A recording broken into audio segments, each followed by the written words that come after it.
Morning, everybody. Welcome to the Harbinger session. Now, this morning we afforded you on purpose insight into the production values of these sessions, where we had the experiment at various locations. I wanted to make sure that you all had a chance to see what you normally don't have a chance to see. Hope everybody's had a great week. We've had a very good week. I guess we've had a good week from price standpoint, from 145 to 30. I guess I should be happy. And yet, why am I not feeling happy? Well, the future will tell. At any rate, Harbinger is a cliff tea, comes from the Wulong Mountains, and there's a story behind this tea. And before we get into the story, I want to talk a little bit of some of the shop news that occurred this week. So yesterday we had an informal session with great customers, all drinking the same cliff tea, all commenting on the same cliff tea. And one of the things that Biju reminded everybody was there's 1,000 things one can talk about. They can talk about the esters or the alcohols or the polyphenols, all the constituents of the tea.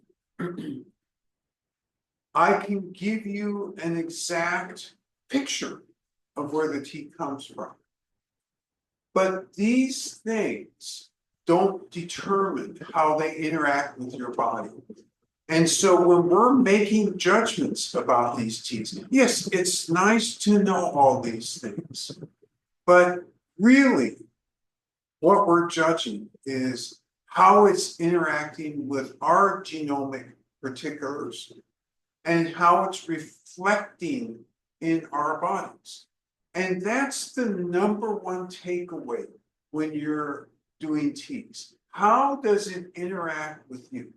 Oh, yes, it's fun when I can be part of these things and use all these large words. It makes me look good when I use lots of large words. However, as the boss reminded everybody yesterday, that's not the key purpose of doing these exercises. It is to expand our knowledge. It's to expand our range of understanding tea after tea after tea. Somebody asked me this week, well, what's the difference between this shop and other shops? Well, there's a lot of differences, but really what I want to focus on are the relearning opportunities that occur at this shop versus other shops. So what do I mean by that? So say you go to another shop and it's got 8 cliff teas. That would be a lot at most other shops. But let's say that there's a really good 8 cliff tea shop. So you have the range of 8. How often do you have to go before you understand that range? Well, it's nice if you go 8 times, 1 tea per time. And just in case you forgot, maybe you have to go another 3 or 4 times to kind of get everything understood and in an order. So that's your knowledge. You've got an 8 tea knowledge of cliff teas. Now that's better than most people in the US. What's this shop? This shop is 150 cliff teas. The relearning opportunities, it would take you a couple years to really feel comfortable. Yes, I taste this one. I can differentiate it from that one. I understand why it's not that one. It takes a while for us to work through that. And that's the benefit of coming to a shop like this. It's that range, and it's the opportunity to relearn until you get it really firmly in your head. And that's not an opportunity that normally comes at most tea shops. And most tea shops don't have the same purpose. Ours is a teaching tea shop. Ours is an experiential tea shop. And then on top of that, when the boss isn't paying too close attention, it's a tea shop where I use lots of big words. So this is the type of experience that you get here. And I'm trying to help you differentiate. I'm trying to help you think how Chinese tea masters would think. When they came here, they grokked right away. They were here 2016, 17, 18, and 19. And it was different ones each time.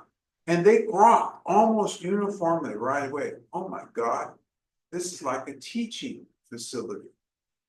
And I had never originally thought of us as that. I knew we had a lot of choices of offerings, but I never thought of it as much as they immediately identified. Yeah, I wish we could have our students here. That was what they told us. We need to be able to bring our students here because we get this range. So that's kind of how to understand how we do tea here and how we do these tea sessions. And again, I give you much more information than most people anywhere in the world would have about these teas. And that's kind of what we've set as a standard for learning about these teas. All right, let's jump into Harbinger. Harbinger's a fun tea. It is from the inner mountain. However, it's a newer varietal. All right, so let's give you some history. This varietal was developed between 1977 and 1997. Whoa, what does that mean? 1977 to, that's 20 years. What do you mean was developed between? Great question.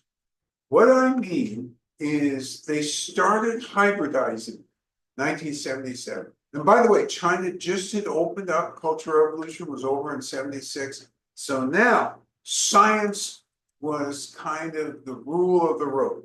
Let's get back to science. Let's put science in the driver's seat. Let's go ahead and start to develop what information we have. And so they started to hybridize. And when they hybridize, it's really interesting because now I'm giving you a really close-up look, which I've never really done before. But this process is as follows. They try and create a very healthy seed, a very healthy shoot. What does very healthy mean? It means that it's got to be able to withstand pests. It's got to be not so fragile that, oh, today it's 44 degrees. Oh no, yesterday at 48 it was okay. Today at 44, it's looking a little droopy. That's not very good. It has to deal with other terroir considerations.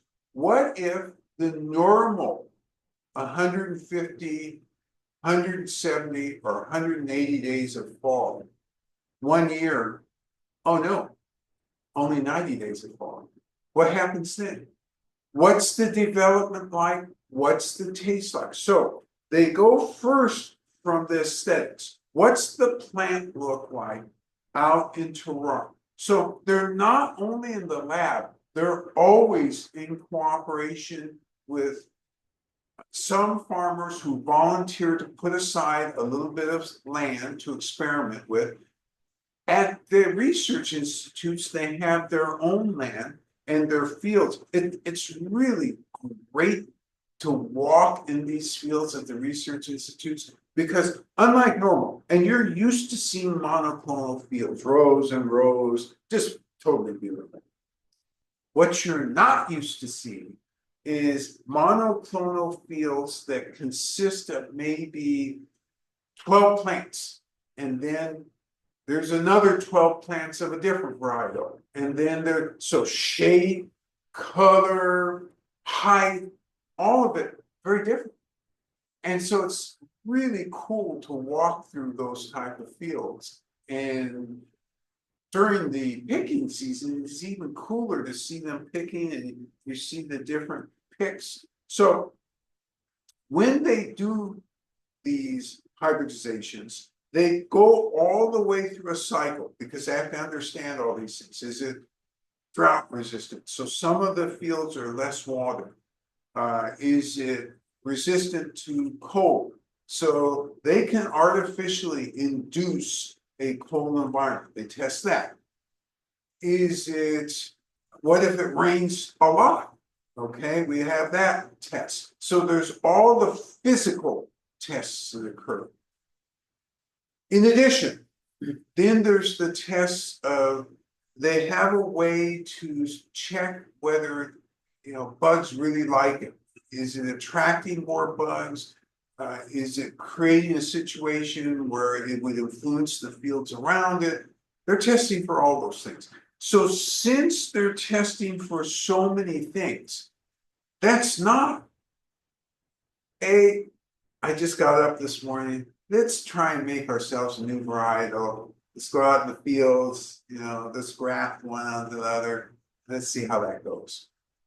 No, it's not that way. You got to keep charts. You got to keep records. You got to compare from year to year. And then when you think you have a good hybrid, there's other scientists, same lab, and they say, hey, this is great.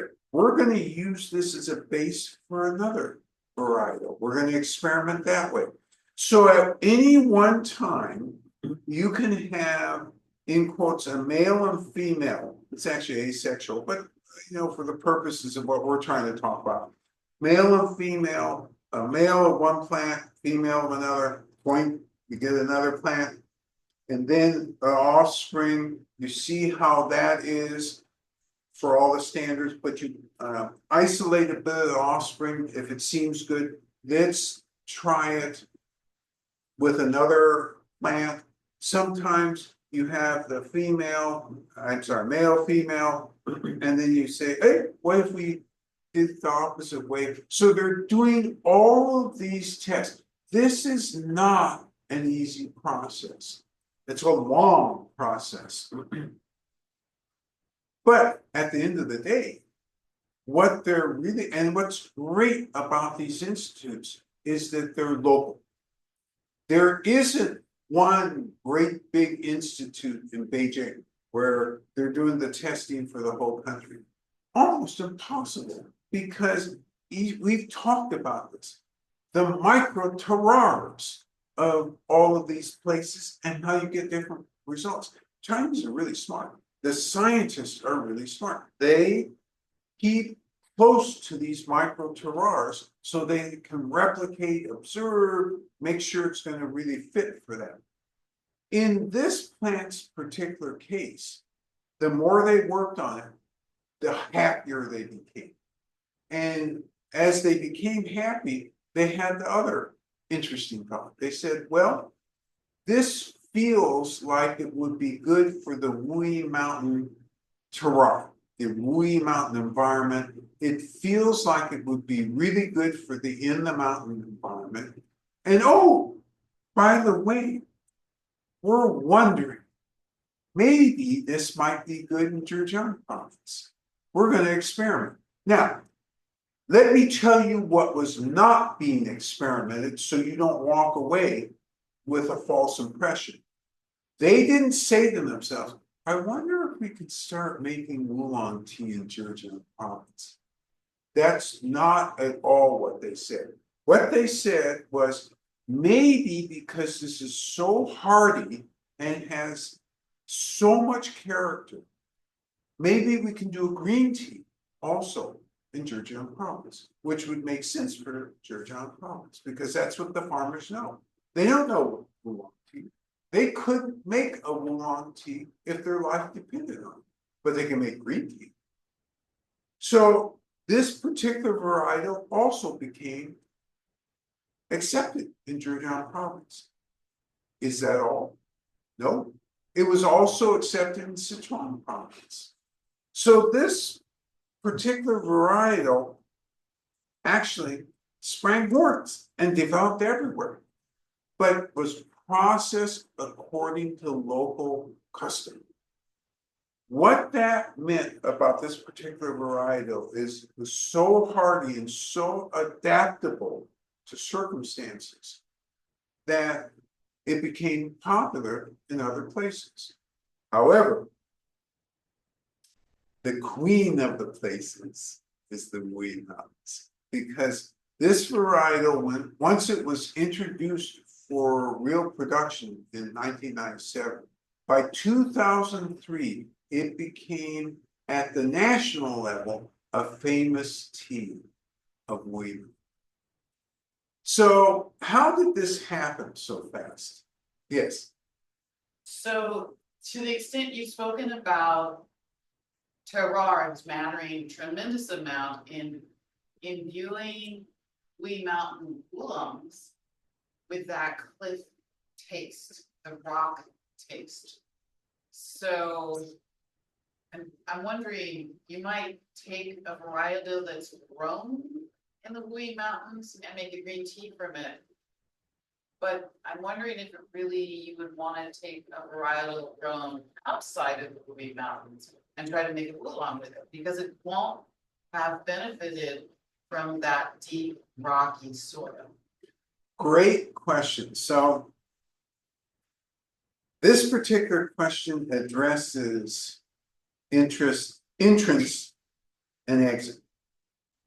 And what's the relationship? And can there be a relationship? So would one ever take a naturally occurring or historically occurring varietal from the Wee Mountains and hybridize it outwards? And the answer is yes. They've done that. It goes both ways. And the question implies something, and let's be clear about that something. It implies that the varietal inherently has a mineral taste, when in fact, no varietal inherently has a mineral taste. Some varietals do better in a mineral setting to grow and absorbing the taste, but they aren't inherently with a mineral taste. And so that's what the difference is. Is that? Yeah, that's part of it. Actually, that's a thread I had not, that is definitely, I think, in there, within the question. Also thinking that as a starting place, if you're gonna make oolong out of tea leaves, if it's not grown in cliff tea soil in the Wee Mountains, it's not gonna have that taste, regardless of variety. Right. It's just not gonna have that taste. That's absolutely right. It will not have that taste if it isn't grown in the right terroir. And so let's talk about one of my favorite subjects, because this will make this clear. LCSs. Liars, cheaters, and scammers. So Sichuan, and I apologize to anybody who's from Sichuan, who's out there watching this, because it seems like almost every other session I'm picking on Sichuan. I love Sichuan. I love the teas of Sichuan. I'll tell you, heirloom is just out of this world, special. There's a bunch of Sichuan teas that I tried that I just really, really love. What I don't appreciate, though, is taking a varietal, doing a process to the varietal, and mislabeling it. That's what I don't have, and mislabeling it for the purposes of really getting much more money for a varietal that wasn't grown in what it says it was on the label. So that's what I don't appreciate. And so the question always comes down to, because an LCSer made it, does it mean it's automatically no good? No.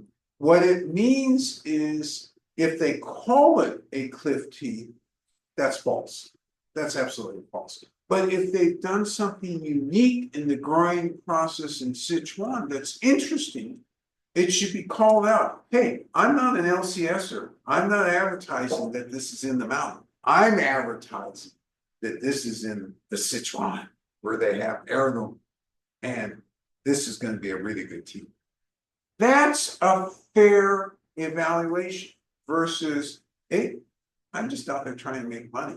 And there's many gullible tea drinkers everywhere around the world. Let me just write that it's this and I'll get more money.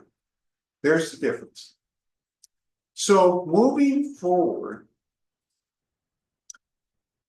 by 2003, this particular varietal that we're talking about today was acknowledged at the national level as being outstanding, a specialty.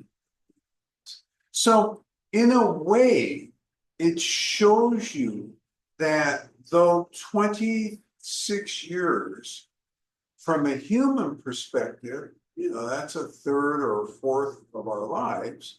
So that seems like a considerable amount of time. But when you are doing it in the plant and geologic timeframes, that's nothing to get to that point. Yes. Peter, I might be inaccurate here, but it seems as if cliff tea's most central inside the woolly mountains require more grams to make large cup of tea. Is that in general true? No.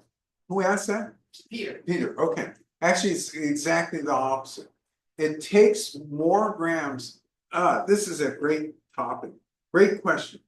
It takes more grams when you're doing it at standard in the Wui Mountains to make it there than it takes to make a large cup here. So let me give you an example.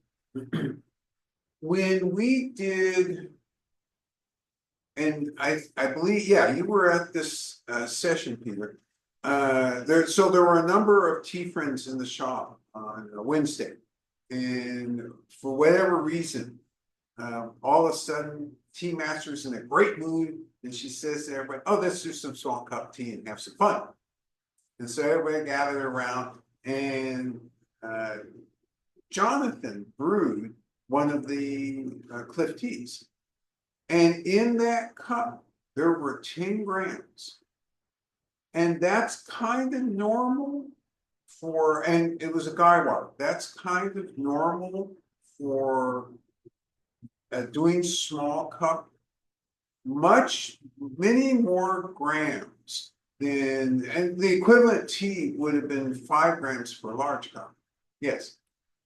Peter, correct me on this, but I also think the way I'm reading this question as I reread it is for tea grown inside the mountain. Oh, inside versus the mountain. Tea grown further on the outskirts of the mountain or outside of the mountain.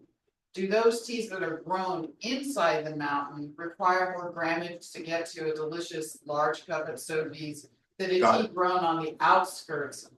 I apologize. I misunderstood the question. This is even better question. So when people are outside the mountain and they're producing a cliff tea,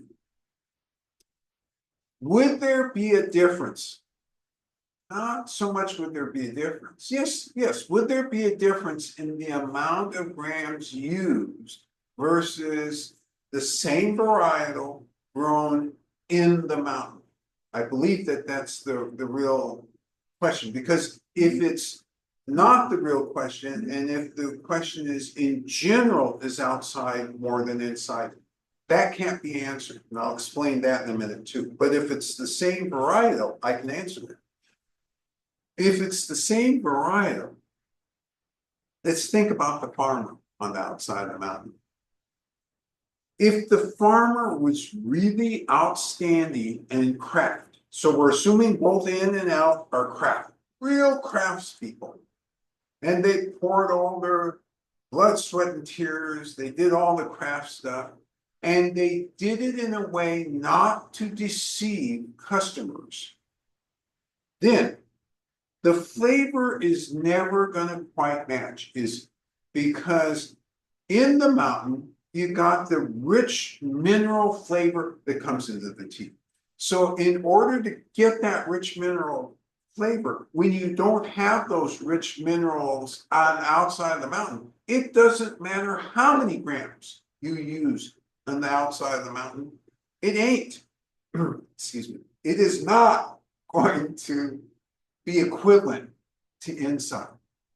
There, no amount of grammage difference can make it equivalent because the starting material is different. You're making bread and you use flour that's whole wheat right at the farm where you get it. And then outside, 100 miles away, and the soil is different and the process is different, you're going to get a difference in the flavor of the cookies that you make. Has to happen. And nothing you can do in the baking can fix that. It's going to be different. Nothing in the way you process it, the tea, is going to make it the same. Interestingly, people who love Cliff tea and drink it for that minerality, they normally, when they love the tea, like to intensify the experience. Not always, but normally they do. So the intensification that goes on within the mountain has to do with, oh my God, I'm addicted to that mineral flavor. Now, I did say that there was one other situation we have to talk about. So let's say that the farmer outside the mountain, lazy farmer. Okay, I'm growing this same varietal. Let's see. I would like the tea drinking public to purchase this thing. How am I going to do that? Oh, hey, it's easy. I'm going to go through some of the same steps. I'm not going to be very careful. I'm going to save time because I'm lazy, right? I'm going to get to the baking step and then I'm going to bake the hell out of it. And I'm going to make it black. And then when people get it, they'll be tricked. They'll think, oh yeah, this is really dark. Yes, it's really roasted and it's really charcoaly. Where's my minerals? And so that's the other situation. And that's why grammage is unpredictable because here's what the LCSs do. They bake their stuff with the Dong Pao, with the scarlet rope. They over bake. And then when you are brewing it, oh, rich color. Oh, that's beautiful, except it's not very translucent. It's opaque. Now the stuff in the mountain is never opaque. Ooh, there's a difference. Okay, so that hopefully clears up that question. All right, so we've been talking about this particular varietal. The other question you may have, which may arise during the course, and I'll answer it right now, is if planting tea trees or tea plants within this 7.7 square kilometer area is so restricted because everybody's gotten all the good spots, right? They've been there for hundreds of years. How is it a new varietal can? Well asked. Some of the farmers are connected to the research institute, and so they always promise to allot a certain amount of land to try new things. And this is what happened in this case. Farmers tried this. Oh my gosh, my customers love this because, and I'm not going to tell you why, you'll tell me why when you taste it. And all of a sudden, that supplanted, so to speak, or supplemented the original tea plants that they were using. So maybe they were growing heretofore a lot of immortal garden. And they say, oh my gosh, my customers, yeah, they love immortal garden, but they love this thing as much. Let me divide that up. So that's how new things enter this magic territory, because the farmers, they're looking, all farmers are looking for an advantage for their customers. They want their customers to love them for what they produce, for the new stuff that they produce. Yes. Rob asks, given the collective knowledge of the farmers and scientists of the Tea Institute, how close would you say that they are to using the various steps in tea processing as a programming language to make a repeatable, desirable output of tea? So this is an interesting question. Is this even a goal of such institutes and farmers? A very great question. So Rob asks the following. He envisions the 30 steps or the 25 steps or the 28 steps as discrete steps that could be a tea programming language. You could use these steps and in some combination and come out with an end result. I get that. Really interesting question. The base of this question is what programming language would be used? That's the key question here.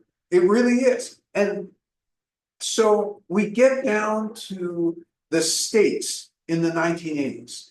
Okay, we've got COBOL, we have Forth, we have Fortran, we have RPG, we have BASIC. Which one of these languages should I use? The languages, when properly applied by experts, could all produce roughly, and in fact, sometimes exactly the same result. For the most part, could produce the same result. The issue here is these are proprietary steps, and the farmers don't really share those steps with each other. Yes, they do in the broad range of things. Yeah, I'm gonna bruise the edge of the leaves. I'm gonna go ahead and oxidize this stuff. I'm gonna use certain heat to stop oxidation. You hear what I just said? I used all these indefinites. I'm gonna use a certain heat. Now, what was that you said again? A certain 328 degrees heat? Is that what you just said? And the answer is, oh, I think you misunderstood me. I said a certain heat because it depends on the conditions of that day. That's why, to put it as a programming language, roughly speaking, all processing is a discrete set of steps designed to produce a certain output. But that produce a certain output is farmer by. And certain farmers are linked to customers who order them by paying exorbitant amounts of money. I want this output. Okay, to the best of my ability related to the terroir for that year, I will get you what you want. I will, in quotes, program it for what you want. But this is not available. The institutes, they know the steps. So the second part of this question was, are the institutes trying to make it so it's standardized? And we talked a little bit about this last week, because the original goal was to make it easy for people to enter this industry and to prosper over wider areas. The issue is micro terroirs are against you. Proprietary information that the farmer is unwilling to share is against you. And so the result is even as you get thirstier and thirstier. Let's see if you're thirsty.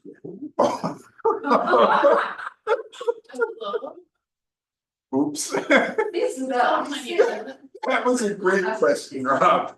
I think you catch the drift of it. And I am so happy to bring the beautiful tea master up to help quench your thirst.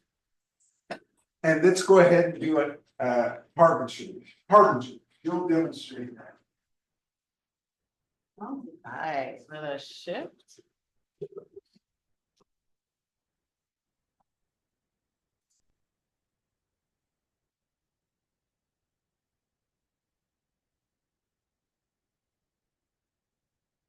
What, no good morning for our audience? Yes. Good morning, everyone. Yes, everybody thirsty. Okay, me too. I'm waiting. I'm really. Oh my gosh. Okay, so we do. The so cleave tea 好延长。same 来这样 help me please. Oh, okay. Harbinger, clay pot, 1 glass, tea toy, 200 degrees. This is 8 grams and it is 4 minutes and 10 seconds.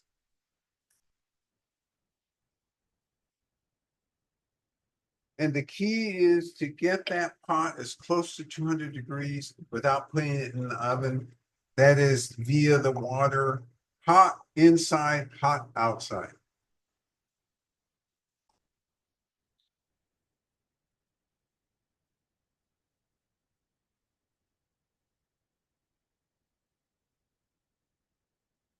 Also to heat the recipient glass. And really to make sure that everything is clean and smooth. Setting the timer for 4 minutes and 10 seconds.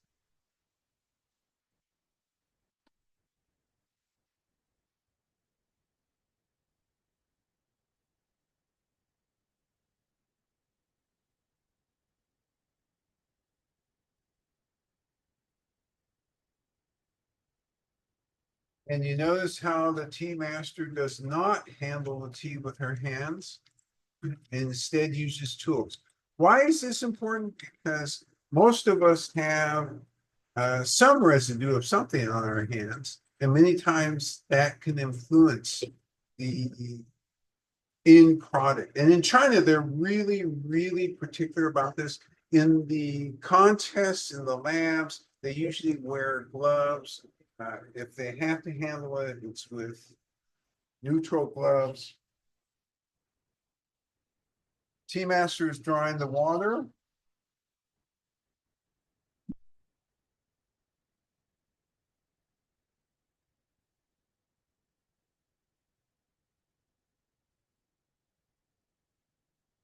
And pouring with a spout to try and control where it hits in the pot. Timer is set 4 minutes and 10 seconds.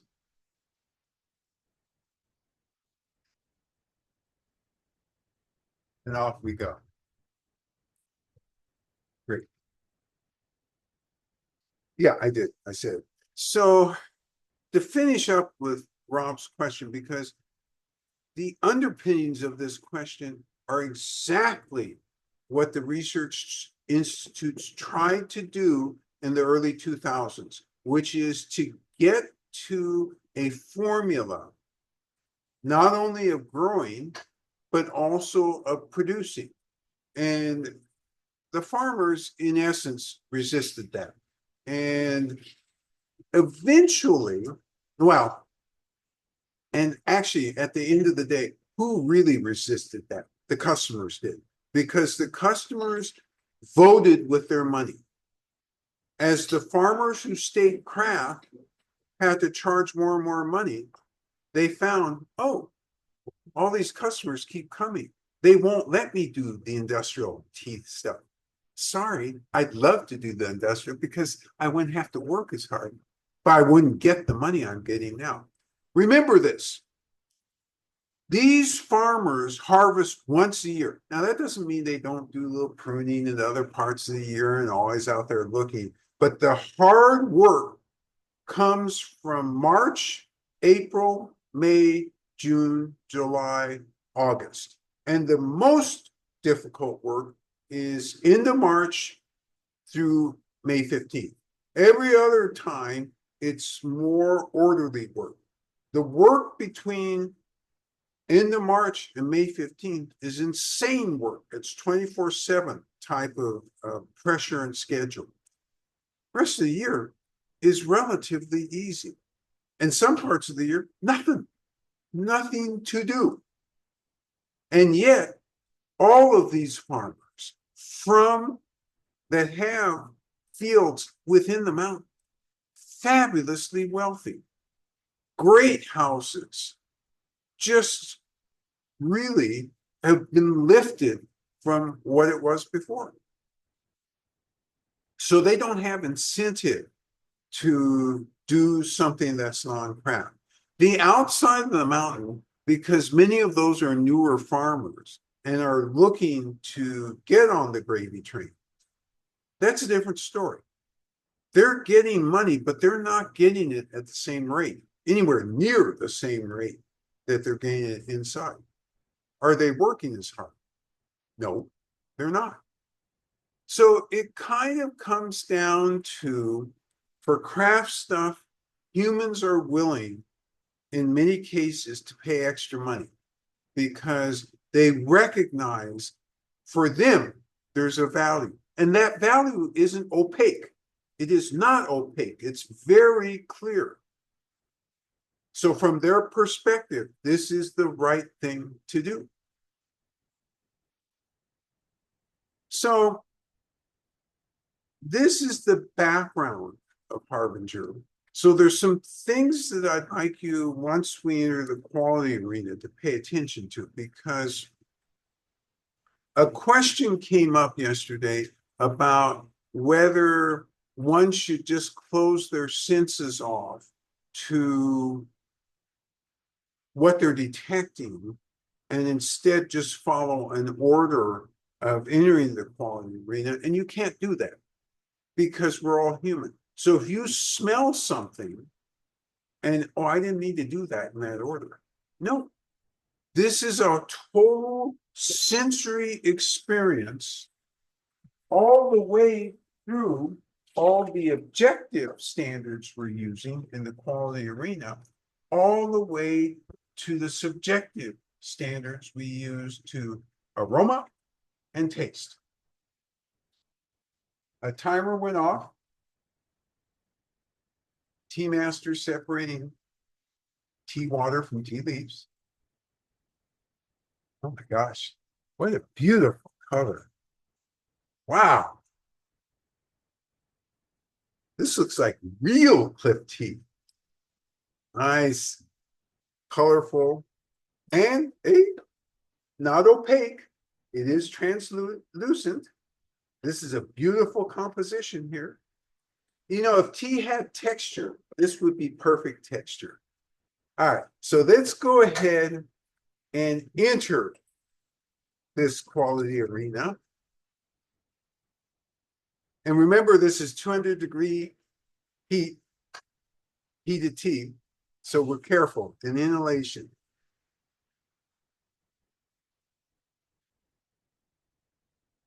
Kathy observes the dry leaves have a dark cherry aroma.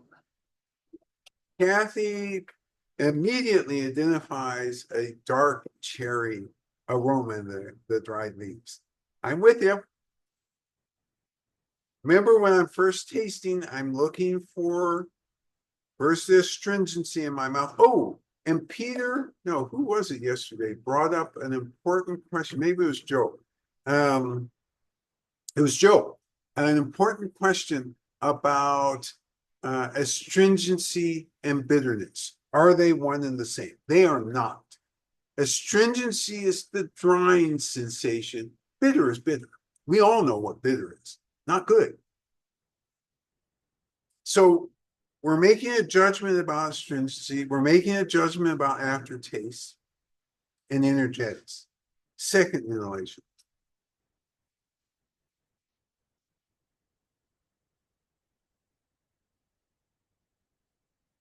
Yep, lot of stuff going on with this. Your turn to brew.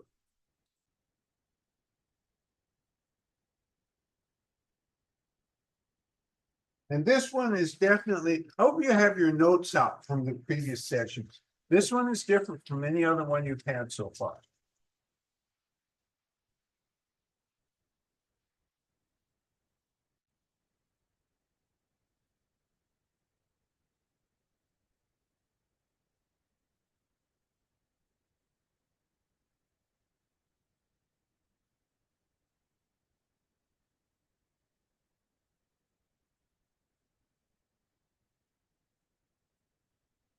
So in the background, you might hear that there appears to be other noise when we draw water. There actually is. And actually, you should be happy you hear that noise because what that is we replaced the water filters yesterday. So they're catching up within the system. So that's all that is. Nothing going wrong here.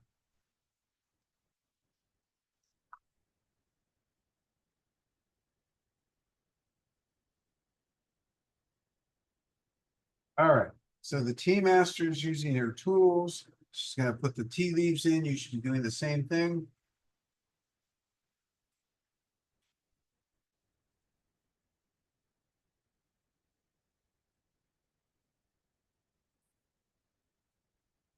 You notice there's just that rhythm. When you're doing tea and you're in rhythm, then your chances of appreciating this tea are much increased because you're paying attention to the tea. If you're not in rhythm, what that means is you're probably not paying that much attention to the tea. And that's okay. I mean, at different times during the day, we're at attention, and other times we're not because we're distracted.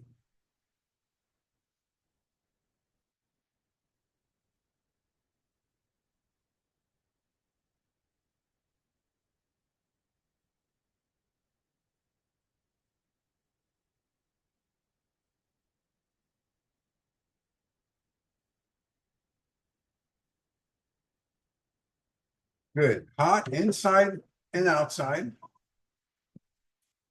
Oh, Yes, okay. I gave that to you.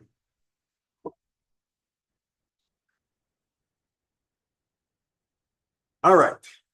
So yours is brewing 4 minutes, 10 seconds. Let's get back to Harbinger and how this continued to develop because this continued to win prizes through the years. Not only that, it continued to be used as an experiment for creating other hybrids. And to this day, they're still working with this to see if there are any other hybrids that they can produce. One of the things that is confusing about names, by the way, is this when they're doing this process at the tea research institutes, they code name all these things. Why did they do that? They code name because they don't want to influence tasters. Because eventually, you know, the inside scientists know exactly what they're doing, right? Oh, we took this plant, we took that plant, now X number of amount of time, you know, did it under various circumstances, stressed it in certain ways, went through that whole process, and here's the code name. Code name is important because eventually, when it comes to tasting, yeah, the scientists taste it, but are they championship tasters? The answer is no. So they actually take it to championship tasters, and this is blind. Here, you've got this 101. Okay, 101, here's the characteristics of it. So that's why these code names exist. And that's how those code names accidentally seep into the public domain. Because in China, you can hear people say, oh, I want 101. And the very first time I heard this, you want 101. I guess I do too. I want 101. Let's see what comes. And as I began to understand the whole process, that's what this is. Yes. Peter asks, is the floral fruitiness of a Wulong more determined by varietal, the landscaping, or processing? Or if it's all three, how much can the crafting process either draw out florality and fruitiness, or soften it? This is a fabulous question that is at the heart of this tea. So Peter's question is, okay, you have one of three choices. It's either in the varietal, or, and that's the floral fruity, or it's in the processing, or it's a combination of all three. I'm in agreement with you. It's one of those three. Now, which one of those three is it? In this case, it's actually in the creation of this varietal. So that was part of the magic part that I left out in the description of this, because once they realized that they were going to be able to achieve this as they were doing their experiments, like, oh my God, I gotta, do more of this. And so, yes, the varietal development, once they have an inclination of what's possible, then they push for a certain direction. Now, you have accidents along the way. So Jinjunmei, which is not a cliff tea, but it comes from the Wui Mountains, which is a red tea, which is very famous, was a complete accident. And that flavor profile was not what they were aiming for, because they were aiming to do a green tea. And when it turned into that accident, it was like, oh my God, this is perfect for this particular varietal. All right, your timer has gone off. Go ahead and enter the quality arena.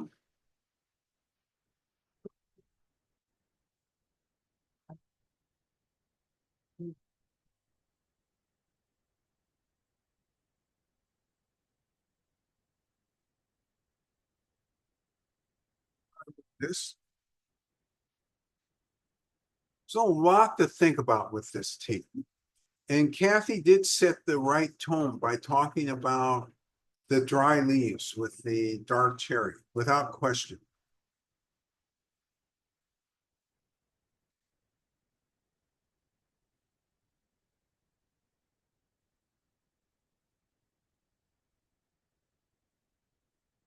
So this one, there's should be comments on several different levels.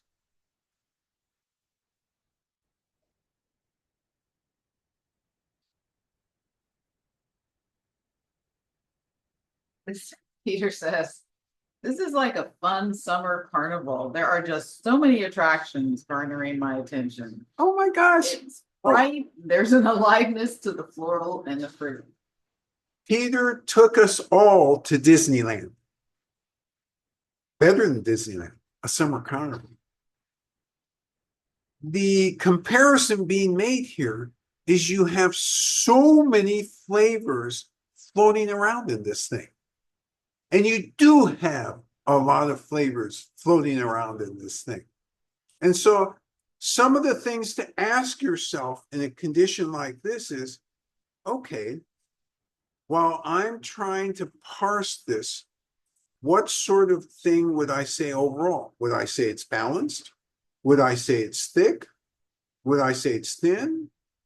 What would I say? So go from the summer carnival, which is a perfect thing to say as a start off, and then start to make these other judgments. Because in China, when they judge a tea like this, they wouldn't say exactly what Peter said, but they would say it using a different set of language. This is why I love the fact that we have our Western way of saying it, and that I completely understand, and it matches the Chinese way, although they're using different words. Yeah.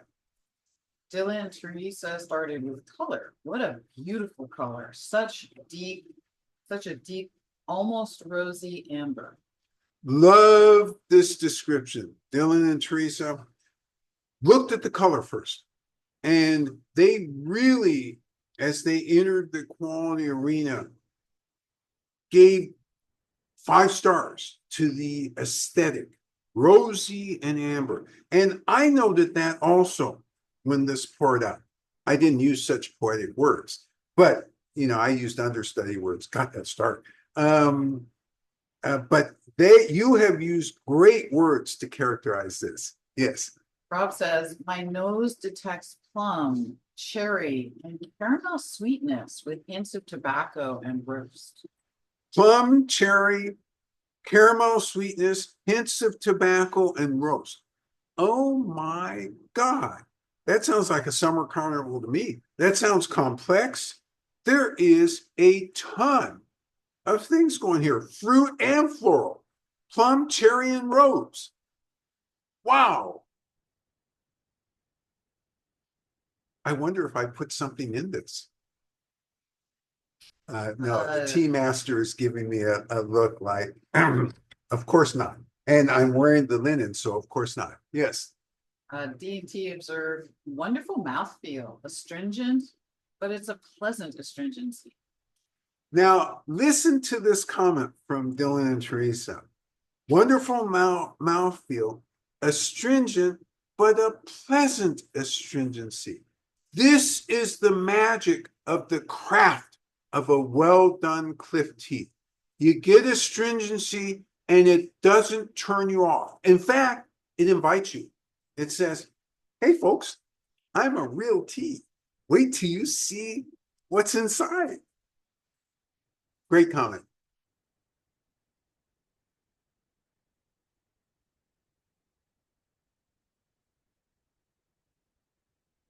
So as you're thinking about it, one of the things I would ask you to think about in this one, if you're thinking about all the qualities of this tea, what would you describe as the base which makes all this work? Because there is kind of a base to this which makes all it work. And you don't usually think of this as a description. But actually, Dylan and Teresa were on the right track when they talked about rosy amber color. Because how do you get this color?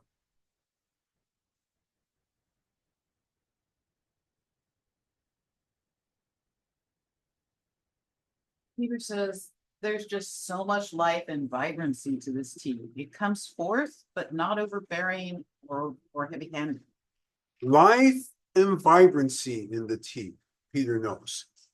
Comes forth, but not heavy-handed. And that, by the way, is the magic surrounding this base, because it does come forth. Yes. Kathy says, very energizing energetics to this tea. Very high energizing energetics, Kathy notes. And I like this comment because so many of the Wulongs, we talk about mellow and almost with a hint of softness. This is not soft, and yet it's not hard either. And I think the way that Kathy has characterized it as high energizing is really a good starting point for us to understand this tea.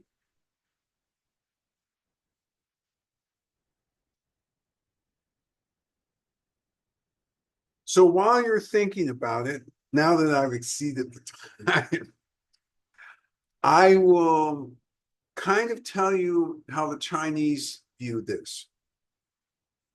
So something they would note about this one is that the charcoal base, which is not at all overwhelming, and you have to think about this a minute. Oh yeah, there is a charcoalness. Mixes really, really well with the minerality. Both of those things are actually distinctly in here, but they're melded. And that's the base upon which this rose, cherry, plum, sweetness exists. And this is different from yearning. This is different from unicorn, huntress. And they're all good in their own way, but this is distinctly different. And you saw it right away in the color. And that's why we put it in this order. Things in the shop, well, when I do things, they happen by accident. But when the boss does things, they're done for a reason. All right. If there are no more comments, this for me has been an extremely fun session. And I love the input and the things I learned from you as we go through all these sessions. And I really appreciate the fact of the deep thinking that goes into this. So I salute you all. Your responsibilities this week, stay healthy. And I wonder, what are we doing next week? This is week 5 of the Wulong. Oh, let's be placid this week. I believe that that's what we're doing next week. Have a great week. We'll see you next week. Take care. Bye-bye.